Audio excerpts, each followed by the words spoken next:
Well,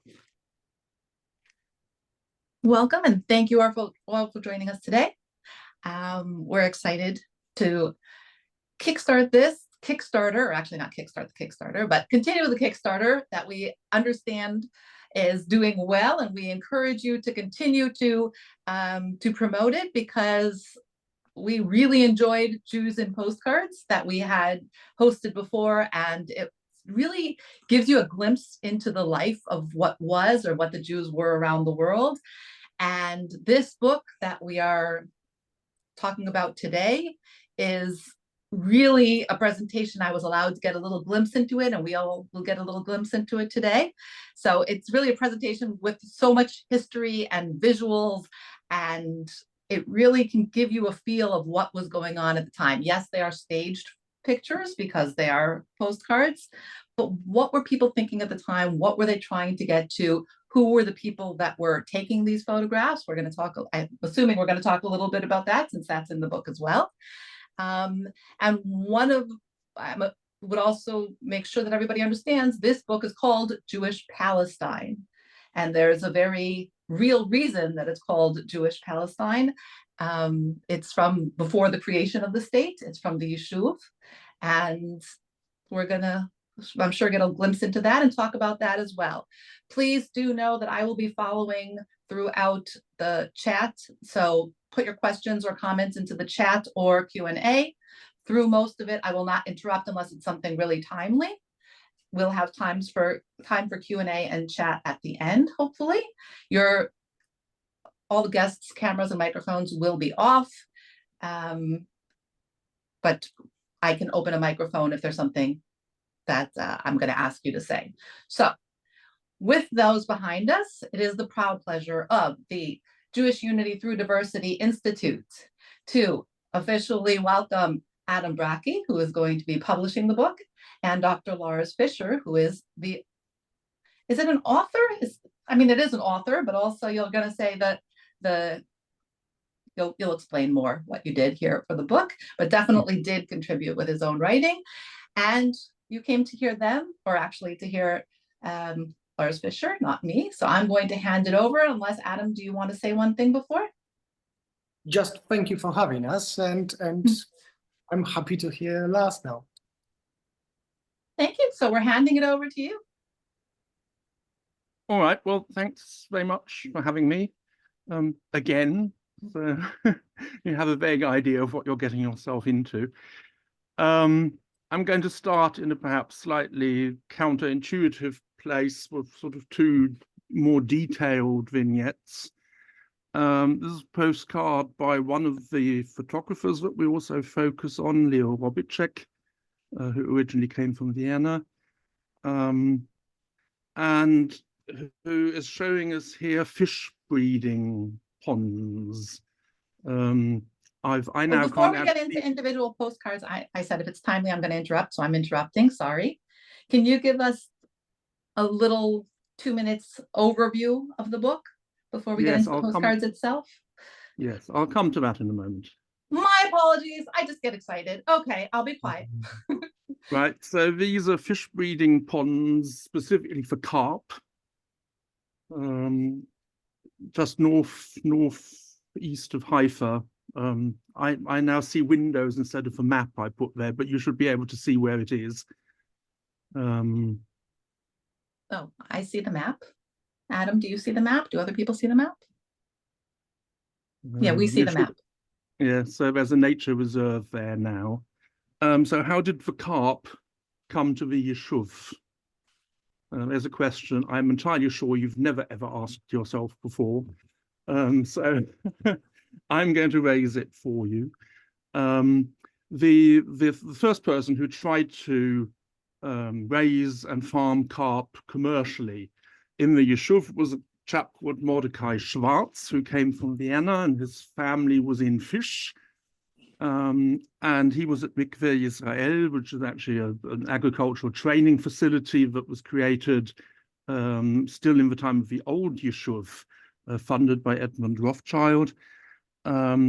And he started digging ponds at the institution and trying to breed carp. And it went relatively well, but the authorities then stopped him in his tracks because when he proposed to dig further ponds for the rearing of carp, they were so afraid that it would precipitate a spread in malaria that they forbade it. Right? Malaria was a big topic in the Yishuv in the 20s and 30s. It's a huge central program to try and get rid of as many unnecessary water reservoirs as possible to try and constrain malaria. And so it fell in 1932 to a chap called Branko Cicil from Zagreb in Yugoslavia to give it a second go. And he found this area near Haifa, which he thought was particularly suitable for it. And so he prepared the ponds, and then he had male carp brought from Yugoslavia. And he looked after them for a year so that they could acclimatize. And then he brought in female carp from Hungary. And lo and behold, the whole enterprise was successful. So on its own terms, Zitzel had proven that one could commercially farm carp in the Yishuv. Unfortunately, he'd made debts, and then the Arab revolt broke out, and so he went bust. But nevertheless, he'd proven once and for all, as it were, that you could farm carp in the Yishuv. Now, here you have another postcard by Robicek, this time with cattle. And we have in the book a rather nice article from 1943 reporting on a milk festival in a particular, I think it's a moshav, it might have been a kibbutz, when they for the first time managed to get a yield of 1,000 liters a day. And in the article, and now again, I can't see my own text. Can I do anything about this? Hold on. Ah, yes, there you go. And so she describes a little bit how milk is produced there. And there are two passages which I think are particularly interesting. The first one is when the author describes that on normal days, i.e. when they're not having a festival, the only sounds heard in the cowsheds are of the milkers whistling their favorite tunes. Popular melodies of the moment being the second movement of Mendelssohn's violin concerto and an adagio from a Beethoven string quartet. I think that's a pretty unique scenario for a place like the Yishuv, where, of course, people who were not born farmers and were not raised farmers and may well have had a relatively posh education ended up in agriculture because that was so central to the Yishuv. And you could therefore hear farm hands whistling tunes from Mendelssohn's violin concerto. But perhaps more importantly, the author goes on to explain that most of the cows are of mixed Dutch and Damascus stock, an average 6 to 7 years of age. The Damascus strain, though poor in milk yield, helps the Dutch breed to thrive in the Jordan Valley climate, which is hot and damp in summer. By the 6th generation, the cows revert back to pure Dutch type, and the whole process of crossbreeding has to begin over again. Animals of pure Dutch stock are very valuable nowadays in the absence of supplies from Europe. Remember, it's 1943. Egypt has recently bought some breeding cattle from Jewish settlements and is anxious to obtain more. The demand in other neighboring countries is equally high, and it may well be that after the war, our cattle will be sent to southern European countries as the level of Holland's stock has seriously deteriorated during the German occupation. Settlements such as Afikim, by their loyal preservation of the Dutch strain and breeding traditions, may contribute their share to the regeneration of dairy farming in Europe. There's a dimension of dairy farming in the Yishuv, which I'm fairly confident none of you have probably ever thought about. Now, after those two vignettes, here's our table of contents. And you can see that it's more or less evenly divided up on the one hand into thematic sections, such as tradition and modernity, the Moshav of Nahalal, Children, Science and Education, Tel Aviv and Haifa. And I hasten to add that Jerusalem does feature in the book, but it's sort of spread out through the other chapters. And then we have a couple of chapters devoted specifically to photographers / postcard producers, such as the Eliyahu brothers, Moshe Ottman, about whom I have to admit I've been absolutely unable to find out anything at all as to who he actually was. Yaakov. Well, we do have some people listening that may have some insight. So if we can do it as a call out if anybody has insight. Yeah. Ben Ocalto, of course, is probably the single best known photographer, or at least one of the 2 or 3 best known photographers of the Yishuv, and the aforementioned Leo Robitschek. Now, the tradition and modernity chapter is important because, of course, Zionism is on the one hand predicated on the return of Jews to their traditional homeland, but it is on the other hand, of course, also a modern national movement. And a great deal of what goes on in the Yishuv and many of the controversies that rage there before the creation of the State of Israel, and in fact after the creation of the State of Israel, concern the question of what exactly the relationship is, if you like, between tradition and the long duration of, going back to ancient Israel and antiquity, the Old Yishuv on the one hand, and this new modern nation state on the other hand. In some cases, there's quite a lot of text and comment. In some cases, there's not as much. There is inevitably, given that it's a relatively compact book, a certain arbitrariness about the coverage. There's what's available, there's what I thought was particularly interesting, there's what I could find interesting material about, and then that sort of combined with an attempt to cut across at least a fair range of topics. Here's actually, I think, quite wonderful picture that was on the cover of a French illustrated magazine in 1933, which specifically refers, if you like, to the old and the new. Why is it doing that? Sorry? You don't see it flying past the screen? Who or what's flying? The picture. It should just... Can you not see it? No.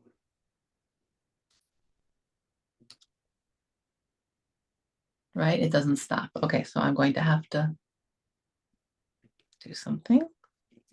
We're going to have to look at it here. Oh, because it's multiple layers. Inside slide 5, you have a few pages of a book, correct? Yes. Okay, so they don't stay on the screen, so we're going to look at it like this. Yes, these were just supposed to be, I'm not entirely sure what's happening now. There's the introduction. These were just supposed to be example pages to give you an idea of, how in some cases there's a lot of text, and in some cases there's just a little bit of text, and sometimes there's more images than text. They are not supposed to stop, if that's your concern. Okay. So here we have, if you like, a wonderful motif of, the return to the promised land, which picks up on this issue of the old and the traditional on the one hand, and the modern, actually by Jewish political standards, quite revolutionary nature of Zionism on the other.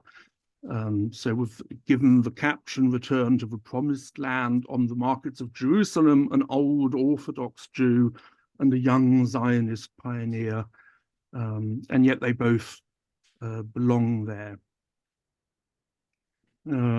So the book covers a little bit at the beginning, not in great detail, but it does point to some of the sites from late antiquity following the destruction of the temple, when Jews began to build synagogues mainly in what is now northern Israel. Capernaum is the one that you've probably all heard of.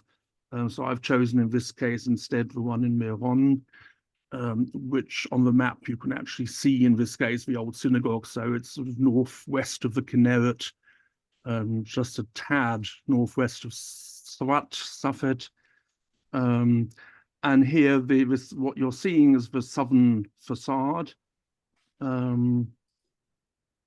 And part of the wall was actually carved into the cliff that the rock that you can see on the left. And so you're looking from the south towards the north, and there was another smaller portal on the right-hand side which actually didn't survive, which has been reconstructed now, but the central part and the entrance on the left have been preserved. And in the bit between the two, we assume that behind that wall was where the ark was. Don't forget that Meron is north of Jerusalem. So you'd have the ark not in the eastern wall, but in the southern wall, looking towards Jerusalem. This is the Istanbuli synagogue, one of what are now the 4 Sephardi synagogues. You can see here it's roughly halfway between the Hurva synagogue and the southern wall of the Jewish quarter. As the name Istanbuli suggests, these were mainly Sephardi Jews who'd come from Turkey, what we now call Turkey, and they seem to have been fairly well-off merchants, most of them. So the synagogue was established in the 1760s, and you can see it, which is exactly what one would expect. The Jews, by and large, they wear what other people in Jerusalem wear. So you might well assume, if you didn't know that it was a synagogue, that it could also have been a mosque, if you like, or a gathering of non-Jewish Arabs. This is a complex site, but anyway, it's associated with the tomb of Rabbi Meir Baal HaNes, supposedly a 2nd century CE rabbinical scholar. So he belongs to one of the generations that put together the Mishnah and the Barayitot. The site itself that you see here, the creation of it began in 1867. There's nothing to suggest that this is actually the grave of Rabbi Meir. There's, as tends to be the case with these sorts of sites, they have over the centuries been associated either with different scholars, and those different scholars also have different sites where they've supposedly been buried. So this certainly isn't actually his grave or his tomb, but it's associated with him. And it at least used to be a pilgrimage site where Muslims went as well, and not just Jews. Perhaps the most famous story associated with Rabbi Meir is that of a Jewish merchant who, in contrast to his peers, refuses to take out a marine insurance. And then his ship and the ship of all his colleagues, the ships of all his colleagues, the entire fleet, is lost in a storm. And so his colleagues turn to him and say, well, there you have it, if only you'd had insurance. But then miraculously, his ship and his ship alone actually returns. And so he's better off than he would have been if he'd just had the insurance money. And this obviously shows that praying to this particular rabbi is a particularly effective safety net, much better than insurance. Yemenite Jews, and I would add just in brackets, it doesn't get much more Arab than Yemenite Jews. Obviously, you've always had some sort of contact with Jerusalem, some sort of exchange, but they start turning up in Jerusalem in 1881, about 200 of them. They're partly what we would now call economic migrants, but some of them apparently also have premonitions about a Messiah in the wings and assume that it's time to go to Jerusalem. The Old Yishuv isn't best pleased. This is, of course, a pattern we know well, also from Europe and from the United States, from the West in general.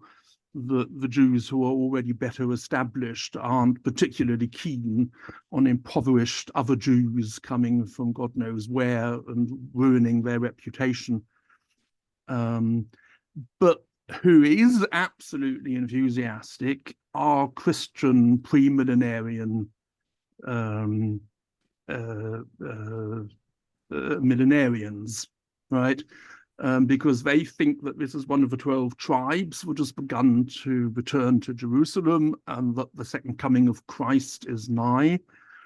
And a particularly prominent group among these people is the American colony. They are initially so convinced that Christ is coming back any day now, that at least that's what we're told. They went to the Mount of Olives every morning with tea to welcome the Messiah when he comes back, and initially even upheld for the members of their sect principle of celibacy. But as tends to be the case with sects of this kind, of course, the second coming doesn't happen, and they have to adopt to a longer duration, and so they also ended up giving up on celibacy. And as some, or perhaps even many of you will know, they had a little shop which still exists in Jerusalem. They also ran a hotel or a guest house. And in particular, they had a quite substantial photography business. And in fact, the photography, the photographs that they sold, postcards and so on, was one of their main sources of income. I'll just mention in passing, since we've got these gorgeous little boys here, when the Arab revolt broke out, the radicals made no distinction between Yemenite Jews and other sorts of Jews, including European Jews, etc. There was even a bomb attack on one of the Yemenite Jewish schools in Jaffa. We have from Moshe Ortman rather beautiful colorized series of 8. I don't know, there may have been more, but I've only been able to find 8 postcards from Lord Balfour's visit to the Yishuv in 1925. The occasion, the principal occasion was the official opening of the Hebrew University on the 1st of April 1925 on Mount Scopus. And he traveled around the land, particularly jubilantly received in Tel Aviv. And these 8 postcards that Ortman put out actually all pertain to the visit in Tel Aviv. And according to the contemporary press reports, basically the entire Tel Aviv was out and about.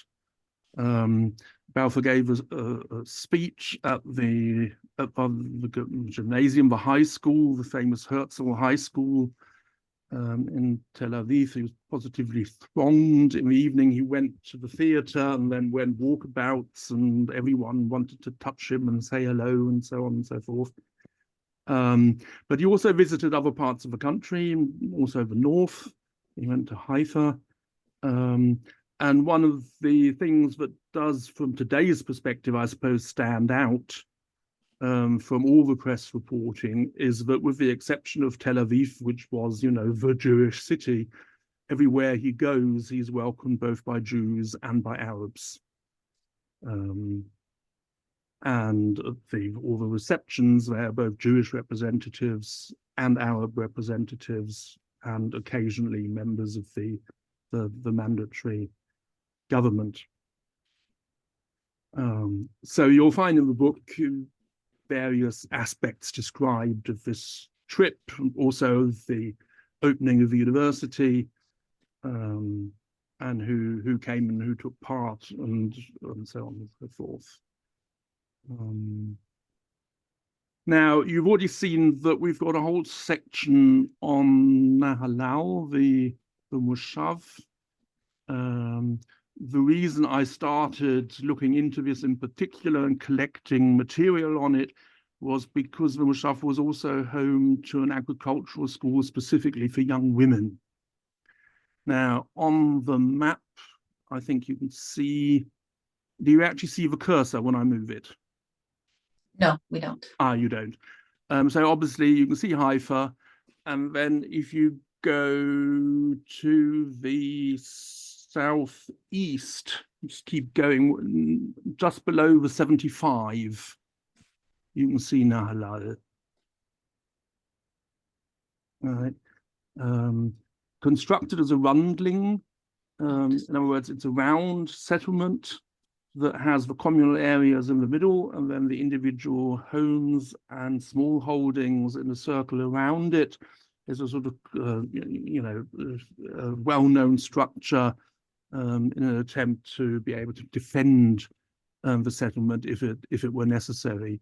And it's in that extremely fertile plain that leads from Mount Gilboa through what is now the national park and comes out then at the coast. Now it's extremely it used to be extremely fertile. It was then became a swamp area when it was neglected for quite a while, and the swamps having been dried out, it's now become again an extremely fertile area. This agricultural school for girls was run by a woman called Hannah Meisel, who originally came from Russia, and she'd studied agronomy. Indeed, she had a doctorate in agronomy. Of course, but before we get too carried away, I mean, I suppose there's two things to say about this. When you're building a modern nation state from scratch, one of the things you need is to be able just to exploit all the resources you have. And one of the consequences of that, obviously, is that women were integrated into many areas of public life that by the standards of the time, don't forget we're talking the 1920s, 30s and 40s, was really quite unusual. So they played a much more prominent role in the Yishuv than they did in most other Western developed societies. But Meisel, interestingly, was not a run-of-the-mill feminist. So her concept was not based on the assumption that men and women are equal and can both do things equally well, but she had a sort of vision of women having a particular female role. And she tried to develop her concept of how they should be trained and how they should be educated on this assumption that they should not just do the same as the men, but move into a role that she considered to be, if you like, the right role for women. Children are obviously crucial when you're trying to build a nation state. And the Yishuv, as you can imagine, I think, was really quite a tricky place to bring up children, in the sense that so much of life there was in a classical sort of way pioneering. There was a lot of insecurity, be it economic and in terms of the natural environment, and of course conflict with the more radical elements among the Arabs. And in some ways, having looked into it now for the first time in slightly more detail, it's actually quite astonishing how much effort was put into creating a safe environment for the children and educating them as well as possible. A great deal of that funded by foreign donations. But what's so amazing to my mind about this particular postcard is that I don't think you'd ordinarily stick all your children in a row in front of a cement work, right? And I'm not sure it's conceivable, of course, that this is just a coincidence. But then again, perhaps it's not. And perhaps it tells you something about the pride of having what was in fact the first and for a long time the only cement works in the Near East, being able to, so the Yishuv being able to provide for itself in terms of its own cement needs. And as you can imagine, given all the infrastructure projects that were being undertaken, there was a huge demand for cement. But not only that, they also exported to neighboring countries. So I can't prove it, but I suspect that it was quite intentional that they would take a photo of the kids as kids that they were proud of in front of the cement work that they were proud of. On the map, you can see it, right? There's actually, in this case, a red dot. So it's just southeast of Haifa, the Nesha factory. This I thought was just quite sweet. So Tzfat, as I'm sure you know, was in the early modern period one of the most important centers of Jewish learning, both halachic, but also, of course, Kabbalistic. Lurianic Kabbalah comes from Tzfat. But what I find particularly cute here, actually, you can write, Tzfat is on the map. It's where it says 89, right at the top. So again, northwest of the Kinneret. But here the comment by the photographer, the photo was taken through an open window because Orthodox Jews, like Muslims, do not really allow themselves to be photographed. Now, whether that's absolutely true, we could just debate that. But clearly, at least the photographer here made an effort to try and explain what's going on. So this is the famous Herzl High School, Gymnasium, the iconic building that unfortunately was demolished in the early 1960s. The design is partly based on what in the early 20th century one assumed the temple might have looked like. It's perhaps not immediately visible from this image here. And the closeness to that particular model of the temple was also ameliorated slightly over time. I was able to find one, so I should say something about this. Postcards, so obviously there's postcards as we presumably think of them now, that you buy as a tourist, for instance. But there are also actually quite a lot of what I would call private postcards in circulation. In other words, photos made obviously in multiple copies specifically on photo paper that has the design of a postcard on the back. Right. And I guess here would be an example. I'm assuming that that there would have been not too many copies of this photo / postcard made, but presumably all the boys, young men in the photo and their families and friends presumably wanted one. So rather than just distributing photos, these were distributed as postcards. Now, unfortunately, I can't tell you who these young people are, but at least there's a description on the back that tells us that it's the eighth year 8 science class of 1927 at Herzl High School. This is one of the problems I've faced with some regularity, although, as I'll show you right at the end, when I'm really lucky, I can also find private postcards where I can work out who the people are. Here are two images of the Jewish National Library.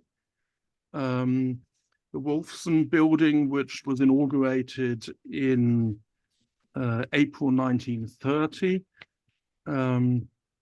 There's a rather cute anecdote that I'm going to regale you with. As some of you may know, Gershom Scholem, when he initially came to the Yishuv in 1923, he came as as a librarian. And that was his position for quite a while until he finally got a position at the university. So in his memoirs, Scholem writes the following: Hugo Bergmann, who had certified the fictitious job for me, offered me a real position as librarian of the Hebrew section of the National Library. You're just what we need, he told me. You know everything about Hebrew books, are a disciplined person, and are knowledgeable in Jewish matters. I can offer you £10 a month, which, of course, we cannot pay you, etc. In this connection, one must remember that Bergmann, a classmate and old friend of Franz Kafka, whose picture stood on his piano, was also a great admirer of Rudolf Steiner, right, the founding father of anthroposophy, whose picture, which was more than I could say about myself, and that my serious occupation with the Kabbalah especially attracted him. He told me that I should start right away. The working hours were from 7:30 a.m. to 2 p.m., which would leave me time for my studies in Kabbalistic literature. I shall write the Zionist executive that we're putting you on the payroll as librarian. The executive never answer any mail, so everything will be all right. But, oh miracle of miracles, 3 days later a reply came. Please fire Dr. Scholem immediately. Are you not aware that the Zionist executive has no money to pay an additional librarian? Bergmann showed me the letter. No, I said. He replied, then we'll write another letter. And in the meantime, we'll pay you out of the Schnorring Fund. The Schnorring Fund consisted of the cash in hard currency left as a memento by tourists from England, America, South Africa, and other countries after Bergmann had explained to them the situation of the National Library, which was to serve as the university library in the future, but had no acquisition budget. Thus, I was one of a few people who received their salary in cash. And that's a little illustration for you, if you like, of the extent to which, in the first decade, at least, of its existence, the university and the university library and the National Library were in flux and to some extent more pretense than reality, although finally having purpose-built facilities of one's own was obviously a major step forward. Now, I've already referred to Ben Coulter, who many of you will know, and many of you, even if you don't know that you know him, you will know his photographs on postcards. He's certainly a versatile photographer, but his agenda, I think, is consistently very clear. It's about Jews working the land, or construction workers, doing so preferably with pleasure. You may be familiar with the concept of the muscle Jew. In other words, you have the old stereotype of Jews who can't do physical labor and can't work the land. And up against that, you have this ideal of the Jew who absolutely can do all those things. And so you get, fairly sturdy, muscly, good-looking, wholesome Jews, either in agriculture or in construction work in the cities. Although perhaps particularly cute, which is why I've chosen it for the cover, you also see here on the left, you've got what is supposed to be a Jewish shepherd, but he's doing his shepherding with a book in one of his hands. You have here, it's a beautiful image, and it's called Joy in Work. But again, you alluded at the beginning to the fact that postcards are, most photographs, in fact, but certainly the ones that go on postcards are staged. And without wanting to deny these two young people that they enjoyed their work, obviously agricultural work and the Yishuv was bloody hard work. And I'm not entirely sure that people went about looking quite as enthusiastic during their daily work as they're presented here. This is one of presumably a number of images taken at Kvuza Schiller, also known as Gan Shlomo, which was a kibbutz created in the late 1920s. And if you look at the map at the bottom where it says 411, just on the southern outskirts of Rehovot, that's where this particular kibbutz was and still is. Right, the beach. I mean, if I today say Tel Aviv to you, you most likely say beach back to me, which makes it all the more amazing that actually when Tel Aviv was conceived, nobody thought about the beach and nobody thought about the seaside. And Dizengoff, in fact, the legendary inaugural mayor of Tel Aviv, was convinced that Jews were not interested in beaches and bathing in the sea.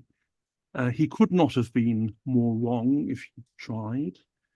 And as Tel Aviv and its surroundings developed, the beach was, in fact, for the overwhelming majority, at least of the secular population, pretty much the only leisure site they had. And so they thronged to the beach in their thousands. In fact, by the mid to late 1930s, they thronged to the beach in their tens of thousands. And they did so on Shabbat and on the other, you know, on the various holidays, religious holidays. And as you can probably imagine, it doesn't take long for people to think that actually far too many people are having far too much fun at the beach. And so both the municipality and the local papers start getting letters of complaint about moral depravity at the beach and people running around half naked or in wet bathing suits that reveal more than they cover up. And there's sort of bizarre exchanges go on because, for example, you weren't allowed to change at the beach, but you also weren't allowed to patronize the cafes next to the beach in your bathing suits. So quite how you were supposed to get from the beach to the cafes without being allowed to change and yet arrive in the cafe not in your bathing suit, who alone, God alone, I suppose, knows. Sholem Asch famously visited Tel Aviv and the beach in 1937. And one of the things he observed, alongside all the people having far too much fun, was that there were also significant numbers of people who were actually at the beach reading, or study groups, people, you know, kids doing homework, which he thought was rather exciting, and led him to claim that the beach, among other things, was also a modern secular sort of Bet Midrash. Many or all of you may know that his conclusion was that if you were a Jew, there were two things you could ideally hope for.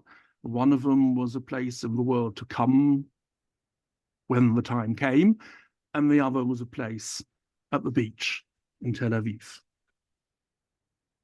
Now, I want to finish with this postcard where I've been lucky. Again, you can see it's a private postcard. It's a studio photograph, but fortunately in this case, there's some handwriting on the back that tells us who these people are. And in a sense, what's so nice about it is sort of the mixture of people we get. So the husband was born in Tzfat, the wife was born in Jerusalem. They have two children, of which, as far as I know, the son is still alive and is now a professor emeritus at the Technion. And the wife herself is, in fact, descended from posh rabbis, from a noteworthy rabbinical line. where the Rossins came from, I'm afraid I've been unable to ascertain. So those are the things I wanted to show you, to give you a sort of idea of the things I touch on in the book. And with that, I would then throw it open for questions. Well, thank you so much. If some of you know more than I've been able to tell you, do please tell us. Yeah, or you can send it in the comments also. That would be great. And I guess we're also crowdsourcing information as always, because it's always nice to fill in bits that other people may not know and so I do encourage that, or you can write to me afterwards. I'm going to first hand it over to Adam Brackey, who can talk a little bit about the campaign itself and the reason behind the book as well. Thank you, Lars, for your amazing presentation. Thank you all for popping in and listen to all of this. The book is not published yet. Last work on it for last 12 months, and we are finalizing our Kickstarter campaign to be able to print the book. We are very close right now. We are at 96% of the target, so we need only 4%. It's just few pledges to be able to publish the book. We still have 3 days to go to finish the campaign, and we would be very grateful if you help us to publish this book and tell your friends to help us as well. Thank you, and let's listen to the questions. Thank you. I do want to make a comment first. Just you said that the Yemenite Jews started coming in 1882. I just want to make a note that they came before. It was just the first larger group that came. So that's a pet peeve of mine. So I had to add that in. One question, and you can say if you, you can say you don't want to answer, or you can. Why don't Orthodox Jews or Muslims want to be photographed? That was the question that came in. Well, I assume it's all to do with a prohibition of the image, which of course is an interesting topic in itself, because I think by common understanding, the idea is that you're not supposed to visualize idols, or that there's a suggestion that once you create images or sculptures of particular figures, that there's a risk of idolatry there. And that comes in, so that's, if you like, the strict interpretation.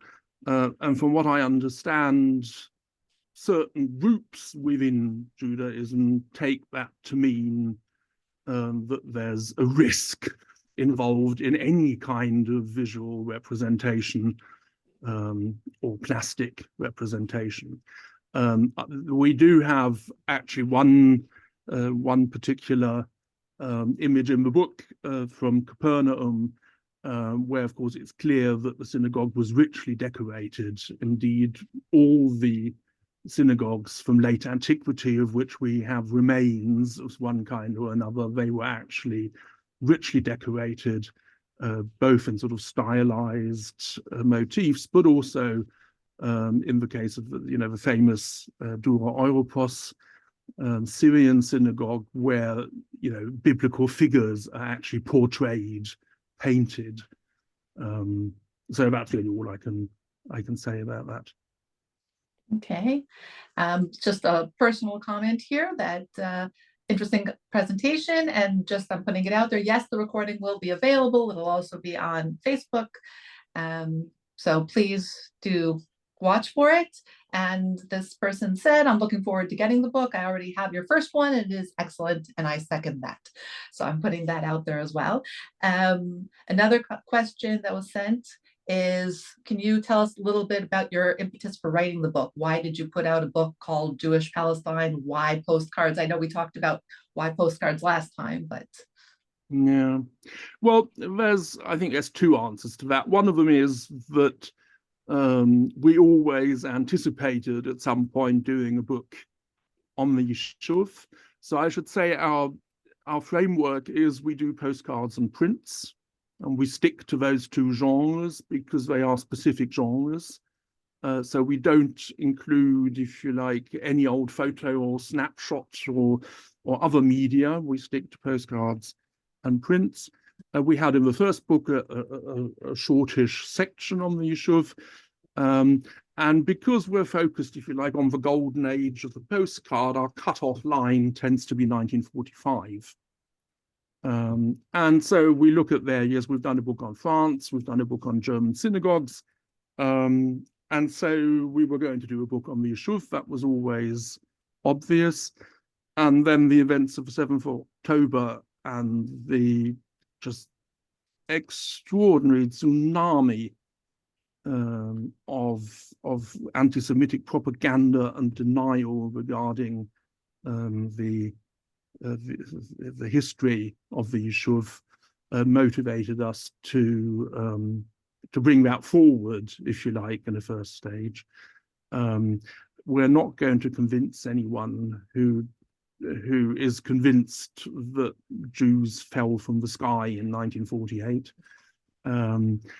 But I think all those of us who know the truth can do with a book that offers us a certain amount of moral support and allows us to celebrate what is an important chapter of Jewish history leading up to the creation of the State of Israel.